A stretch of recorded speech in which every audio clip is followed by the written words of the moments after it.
Subscribe करंतु एबे हम चैनल को आउ प्रेस करंतु बेल आइकन को जहा द्वारा लेटेस्ट वीडियो रो नोटिफिकेशन आपण माननकु सर्वप्रथमे मिल जिवो। नमस्कार बंधुगण आपण माननकु हम यूट्यूब चैनल को स्वागत।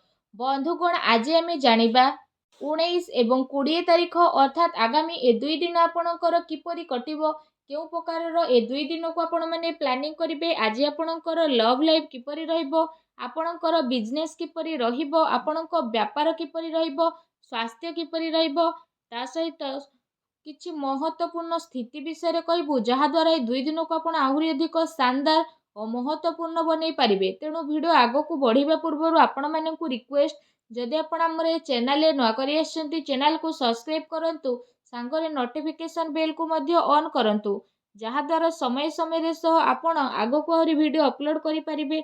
तो आसंतु जानिबा किपरि रहिबो आपण माननक पई विशेष भाबरे 19 एवं 20 तारिखर दिन। जदि सबुठारु प्रथमे आमे आपण माननकु कहबू कि ए दुई दिन आपणक पई कोन सतरे पॉजिटिव हेबा पई जाउछि। जदि विशेष भाबरे आमे आपण माननकु कहबू तो फ्रेंड्स ए दिन रे कौनसी महत्वपूर्ण एवं लाभदायक सूचना आपणकु प्राप्त हेबो। ता सहित सबु इनफॉरमेशन रो सहित आपण आपणकर संबंध को आहुरी अधिक मजबूत करिवे। ए संबंध आपणक पई आर्थिक संबंधित केते नुआ उपलब्धि मध्य उत्पन्न करिवो जहा आपणकर भविष्यत पई काफी लाभदायक भरा मध्य सिद्ध हेबो। ता सहित जदि कहबा ए दिन रे कोनोसी पैतृक संपत्ति संबंधित मामलार उत्तर मध्य बाहरिबार विशेष संभावना बनुछि। धनर निवेश संबंधित कार्य उपरे विशेष भाबरे आपणकर ध्यान केंद्रित हेबो। लाभदायक समय आपणक पई मध्य बनुअछि। एहार आपण भरपूर सदुपयोग करंतु। ता सहित कर्म धर्म एवं सामाजिक सेवा संबंधित कार्य प्रति मध्य आपणकर रुचि रहिबो। कौनसी भी कार्य को करिबा पूर्वरु ता उपरे आपण धैर्यर सहित छानबीन करंतु। एहा द्वारा विशेष भाबरे आपणकु उत्तम रिजल्ट प्राप्त हेबो। ता सहित समाज रे आपणकर विशेष भाबरे मान सम्मान मध्य बढ़ी जिवो। पिलांकर कौनसी उपलब्धि द्वारा घरे खुशीर माहौल मध्य रहिबो। ता सहित घरे सुधार किंबा साज सज्जा संबंधित कौनसी योजना जदि बनुथाए तो वास्तु संबंधित नियम रो आपण अवश्य पालन करंतु। ता सहित जदि कहबा कौनसी मित्रंकर खराब टाइम रे आपण तार सहयोग मध्य प्रदान करिवे जहा द्वारा आपणकु आकस्मिक खुशी मध्य प्राप्ति हेबो। एहा सहित आपणकर निजर लोकंक द्वारा विशेष भाबरे अधिकार रहिबो जहा द्वारा समाज रे मान सम्मान रे वृद्धि घटिबो। वृद्धंकर आशीर्वाद आउ खुशी आपणकु प्राप्त हेबो। रचनात्मक आउ धार्मिक कार्य कलाप प्रति विशेष भाबरे आपणकर रुचि रहिबो। जरूरतमंद लोकंकर सहायता रे आपण आपणकर टाइम को मध्य स्पेंड करिवे।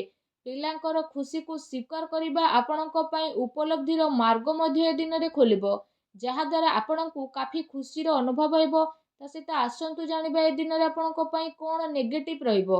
ए दिन रे आपण निजर स्वभाव उपरे नियंत्रण रखंतु काहेकि ना केबे केबे व्यवहार रे चिड़चिड़ापण आपणको आपणकर लक्ष्य ठारू भटकै मध्य पारे एवं कहा द्वारा धन संबंधित लेण देण को मध्य आपण स्थगित ही रखंतु। आपणकर स्वभाव रे ए अकारण रे ही राग एवं उग्रता आसीबा कारणरू अचानक ही बनुथुबा कार्य रे आपणकर विघ्न मध्य पड़िबो। सेथि पई आत्म अवलोकन करिवार अति आवश्यकता रहिछि एवं निजर कौनसी योजना उपरे कार्य करिबा पूर्वरु ता उपरे बहुत ही भल भाबरे भाबी चिंती के काम करंतु। पिलांकर कौनसी समस्या को नै कि ए दिन रे आपणकर चिंता रहिबो ताको मार्गदर्शन देबार आवश्यकता रहिछि। घर बाड़ी संबंधित कार्यभार को आपण बहुत ही अधिक संभाळिकी ही रखंतु कारण ताको हजीबा और रखिबारे आपणकर संभावना मध्य विशेष भाबरे बनुछि।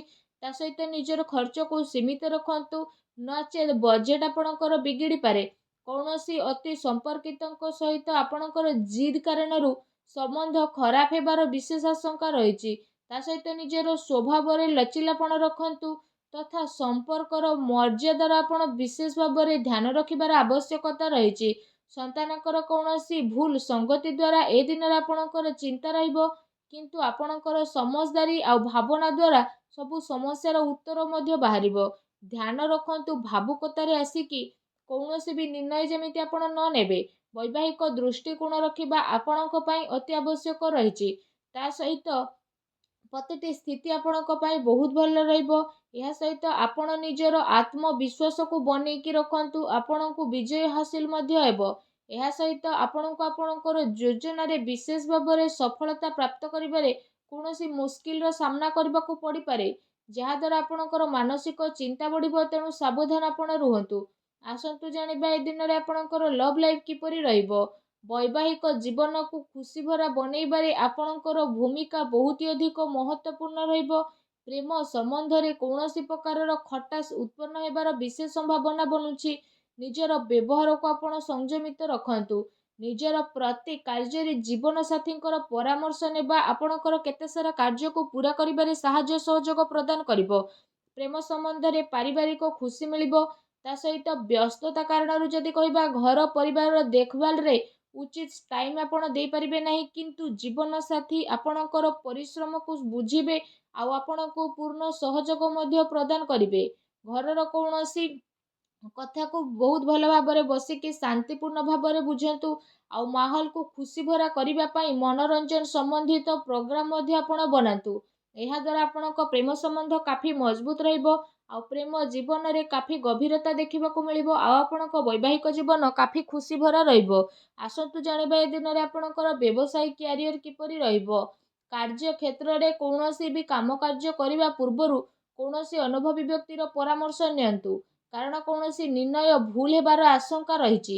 ବିଦ୍ୟାର୍ଥୀ ବର୍ଗଙ୍କୁ କେଉଁଠି ଚାକିରି ସମ୍ବନ୍ଧିତ ବିବାଦୀୟ ପରିସ୍ଥିତିରେ ମନ ମୁତାବକ ପରିଣାମ ପ୍ରାପ୍ତ ମଧ୍ୟ ହୋଇପାରେ। କୌଣସି ବିଶିଷ୍ଟ ବ୍ୟକ୍ତିଙ୍କ ସହିତ ସାକ୍ଷାତ ମଧ୍ୟ ଆପଣଙ୍କର ହେବ ଏବଂ ତାର ପରାମର୍ଶ ଆପଣଙ୍କ ବ୍ୟବସାୟ ପାଇଁ ଅଧିକ ଫାଇଦାମାନ ତଥା ଲାଭଦାୟକ ଭରା ରହିବ। ଏହା ସହିତ ଏହାର ବହୁତ ଅଧିକ ଆବଶ୍ୟକତା ମଧ୍ୟ ରହିଛି, ତ ଏ କଥାର ଆପଣ ଅବଶ୍ୟ ଧ୍ୟାନ ରଖନ୍ତୁ। ଚାକିରି ପେଶା ବ୍ୟକ୍ତିଙ୍କୁ କୌଣସି ଉପଲବ୍ଧି ମିଳିବାର ଯୋଗ ମଧ୍ୟ ବନୁଛି, ଯାହାଦ୍ୱାରା ଆପଣଙ୍କୁ କାଫି ଖୁସିର ମଧ୍ୟ ଅନୁଭବ ହେବ। ଏହା ସହିତ ବ୍ୟବସାୟିକ ଉଦ୍ଦେଶ୍ୟକୁ ନେଇକି ଆପଣଙ୍କର କୌଣସି ଅତି ସମ୍ପର୍କିତ ଯାତ୍ରା ହୋଇପାରେ। ତା ସହିତ କୌଣସି ନୂଆ କାର୍ଯ୍ୟର ଆରମ୍ଭ ଯଦି ଆପଣ କରୁଛନ୍ତି, ଏବେ ସେସବୁର ଉଚିତ ପରିଣାମ ମଧ୍ୟ ଆପଣଙ୍କୁ ମିଳିବ। ଚାକିରିରେ ସେବାୟତ ବ୍ୟକ୍ତିବିଶେଷଙ୍କ ପାଇଁ କିଛି ନୂଆ ଅବସର ମଧ୍ୟ ଆପଣଙ୍କର ବନିବ। ତା ସହିତ ଆପଣଙ୍କୁ ନିଜର ପରିଶ୍ରମର ଅନୁକୂଳ ବିଶେଷ ଭାବରେ ଫଳଦାୟକ ପରିଣାମ ପ୍ରାପ୍ତ ହେବ। ଏହା ସହିତ ମାର୍କେଟିଂ ଆଉ ବାହାରର କାମକୁ ଆପଣ ସ୍ଥଗିତ ରଖନ୍ତୁ। କୌଣସି ଅତି ସମ୍ପର୍କିତ ମିତ୍ରଙ୍କ ଦ୍ୱାରା ଗଭୀର ଭାବ ଚିନ୍ତା କରନ୍ତୁ, କାରଣ ଏ ପରାମର୍ଶ ଆପଣଙ୍କ ପାଇଁ ବହୁତ ଫାଇଦାବାନ ଭରା ସାବ୍ୟସ୍ତ ହେବ। ଆସନ୍ତୁ ଜାଣିବା ଏ ଦିନରେ ଆପଣଙ୍କର ସ୍ୱାସ୍ଥ୍ୟ କିପରି ରହିବ। ଏ ଦିନରେ ଗଳା ଖରାପ ହେବା ଏବଂ କାଶ, ଥଣ୍ଡା ଭଳି ଯେପରି ସମସ୍ୟା ବିଶେଷ ଭାବରେ ଉତ୍ପନ୍ନ ହେବ। ଭୁଲ ବୁଝାମଣା ଆଦୌ କରନ୍ତୁ ନାହିଁ। ନିଜର ଦିନଚର୍ଯ୍ୟାକୁ ବ୍ୟବସ୍ଥିତ ରଖନ୍ତୁ ଏବଂ ଆୟୁର୍ବେଦିକ ଜିନିଷର ଆପଣ ଅଧିକରୁ ଅଧିକ ସେବନ ମଧ୍ୟ କରନ୍ତୁ। ତା ସହିତ ନିଜ ସ୍ୱାସ୍ଥ୍ୟକୁ ଆହୁରି ଅଧିକ ଭଲ ରଖିବା ପାଇଁ ଆପଣ ପ୍ରତ୍ୟେକ ଦିନ ଯୋଗ କରନ୍ତୁ, ବ୍ୟାୟାମ କରନ୍ତୁ ଏବଂ ସୁସ୍ଥ ରୁହନ୍ତୁ। ଆସନ୍ତୁ ଜାଣିବା ଏ ଦିନରେ ଆପଣଙ୍କ ପାଇଁ କ'ଣ ବିଶେଷ ଉପାୟ ରହିଛି।